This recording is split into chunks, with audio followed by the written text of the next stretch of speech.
पहले दिन से मैं बोलते आया हूं कि रिया चक्रवर्ती का और सुशांत सिंह राजपूत का जो मरण हुआ उसका कोई ताल्लुक था ही नहीं। फिर भी 27 जुलाई 2020 को किसी ने उसके खिलाफ कंप्लेंट फाइल की। उसके वजह से वो इन्वेस्टिगेशन शुरू हुई। उसके बाद हम सुप्रीम कोर्ट में अप्रोच किया था कि ये इन्वेस्टिगेशन बॉम्बे में चालू है, क्योंकि उसका मरण हुआ 14 जून को। उसके बाद महाराष्ट्र पुलिस ने एडीआर रजिस्टर करके सुसाइड करके ट्रीट करके उसको इन्वेस्टिगेट कर रहे थे, और उन लोगों ने पूरा जानकारी लेके इन्वेस्टिगेशन करके मुंबई पुलिस के जो डीसीपी थे उस टाइम बांद्रा जोन के, त्रिम्बकेश्वर ऐसा कुछ नाम था, त्रिमुखे, उन्होंने पूरी तरह से इन्वेस्टिगेशन करके बांद्रा पुलिस स्टेशन की टीम के साथ उन्होंने तय किया था कि रिया चक्रवर्ती का इसका कोई ताल्लुक था ही नहीं। रिया चक्रवर्ती का भी उस टाइम स्टेटमेंट लिया गया था। रिया चक्रवर्ती 8 जून 2020 को घर छोड़ के चली गई सुशांत सिंह की, क्योंकि उस दिन रिया ने देखा था कि सुशांत सिंह राजपूत ड्रग्स भी सेवन करते थे और उसके साथ मेडिसिन भी ले लेते थे। उसके वजह से उसको कॉन्फ्लिक्ट होता था, इसीलिए उसने अपने साइकेट्रिक जो थे उस टाइम उनको फ़ोन करके कंप्लेंट की थी। उसके बाद सुशांत सिंह ने उसको घर से निकाल दिया था।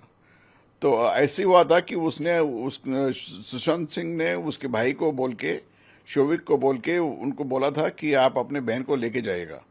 तो इतनी बुरी तरह से ट्रीट करने के बाद सुशांत सिंह राजपूत अपना जो भी उसका हैबिट्स थे वो कंटिन्यू की, और उसने अपने बहन से बात करके बहन का जो भी प्रिस्क्रिप्शन था वो लेके उसने मेडिसिन कंज्यूम करने लगा।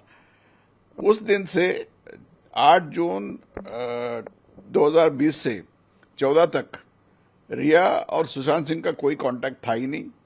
रिया ने उसको ब्लॉक किया था फ़ोन पे, और उसने किसी तरह से ही कांटेक्ट नहीं रखी थी। उसके बाद पता चला कि सुशांत सिंह ने खुदकुशी की थी, और उस टाइम उसके घर में 2-3 नौकर थे और उसके फ्लैटमेट्स थे।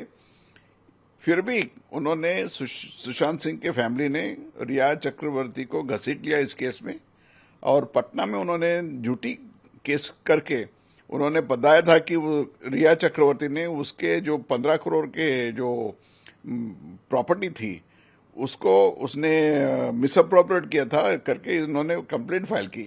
उसके वजह से सुप्रीम कोर्ट ने केस को सीबीआई में ट्रांसफर की थी। सीबीआई लगातार रिया चक्रवर्ती और उसके फैमिली मेंबर्स को इंट्रोगेट करके 4.5 साल के बाद ये रिपोर्ट फाइल की है। लेकिन मैं पहले दिन से बोलता आया हूं कि रिया चक्रवर्ती का इसका कोई लेन देन था ही नहीं। एनसीबी ने इन्वेस्टिगेशन किया था और ईडी ने भी इन्वेस्टिगेशन किया था, उसको कोई प्रोसिक्यूट कर नहीं सके।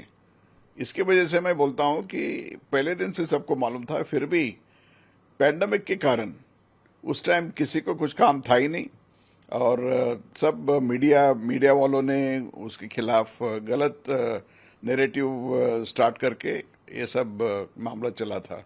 लेकिन it was a pure case of suicide.